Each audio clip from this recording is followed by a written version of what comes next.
நாங்கள் இப்போ வந்து கிளம்பாக்கம் பஸ் ஸ்டாப்பில் இருக்கோம். பஸ் ஸ்டாப் பார்க்கிங்கில் இருக்கோம். டைம் வந்து 3 ஆக போகுது.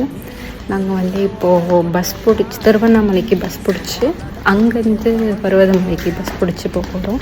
எந்த பஸ் பிடிக்கணும், என்னென்ன பஸ்ஸஸ் இருக்குது, எந்த டைமில் நீங்கள் வந்து ரீச் ஆவீங்க எல்லாமே நான் வந்து அப்டேட் பண்ணிகிட்ருக்கேன். ஓகே,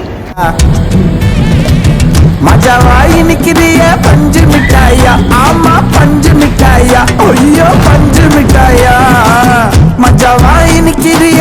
ஹலோ, ஸோ நாங்கள் வந்து கிளம்பாக்கம் பஸ் ஸ்டாப் வந்து பிளாட்ஃபார்ம் நம்பர் 7ல் திருவண்ணாமலை பஸ் ஏறி இருக்கோம்.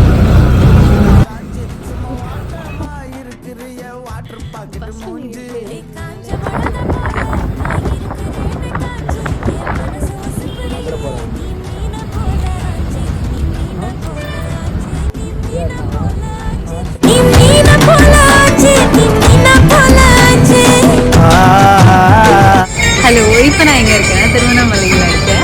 ஸோ நாங்கள் வந்து 3 மணிக்கு கிளம்பினோம். இப்போ மணி பார்த்திங்கன்னா 7 மணி ஆகிடுச்சு. இப்போ தான் நாங்கள் வந்து ரீச் ஆனோம். சூப்பர் டீலக்ஸில் வராத ஒரே ரீசன்னால இவ்வளோ டைம் ஆகிடுச்சு. இல்லைன்னா நாங்கள் வந்து எப்படியோ ரீச் ஆகிருக்கோம். நாங்கள் இப்போ வந்து ஃப்ரெஷ்அப் ஆகிட்டு இப்போது பர்வதமலைக்கு பஸ் ஏறப்போம். எனக்கு பின்னாடி இருக்கிறது திருவண்ணாமலை, நல்லா பார்த்துக்கோங்க. இந்த திருவண்ணாமலையில் என்ன ஸ்பெஷாலிட்டினா, எந்த ஸ்ட்ரீட்லேருந்து பார்த்தாலும் மலையோட உச்சி தெரியும் அப்படின்னு பர்வதமலைக்கு பஸ் ஏறப்போம். ஸோ ஏறிட்டு அங்கேருந்து வீடு நம்ம கண்டினியூ பண்ணலாம்.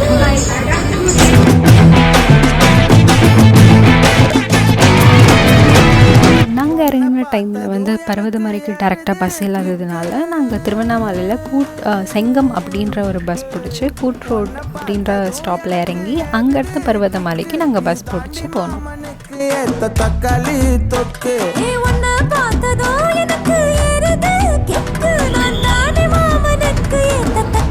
அதோ அங்கே தெரியுதா, அதுதான் பர்வதமலை. இப்போ நம்ம அதை நோக்கி தான் போயிட்டுருக்கோம். திருவண்ணாமலையிலேருந்து செங்கம் போகிற ரூட் ரொம்ப அழகாக இருந்துச்சு. அதுக்கப்புறம் கூட் ரோட்லேருந்து பர்வதமலை ரூட் வந்து ரொம்ப கரடு முரடாக இருந்தது. அதனால் அதுவும் நல்லா இருந்துச்சு. கூட் ரோட் வந்து பார்க்கிங் வரைக்கும் நம்ம போவோம். அதுலேருந்து நம்ம ஷேர் ஆட்டோ அந்த மாதிரி பிடிச்சி போகிற மாதிரி இருக்கும். இதுதான் பர்வதமலையோட மெயின் என்ட்ரன்ஸ். ஃபுட்டெல்லாம் எடுத்துகிட்டு போனால் மினிமலாக கொண்டு போங்க. வாட்டர் பால்லாம் கொண்டு போனால் சேஃபாக வச்சுக்கோங்க. குரங்கு பார்த்தா விடவே விடாது. ஒரு சூப்பரான லைவ் எக்ஸ்பீரியன்ஸோட இந்த வீடியோவை நான் எடிட் பண்ணியிருக்கேன். இதோட கண்டினியூஷன் பார்க்கணுன்னா கமெண்ட் பண்ணிவிட்டு மறக்காமல் சேனலை சப்ஸ்கிரைப் பண்ணிவிடுங்க.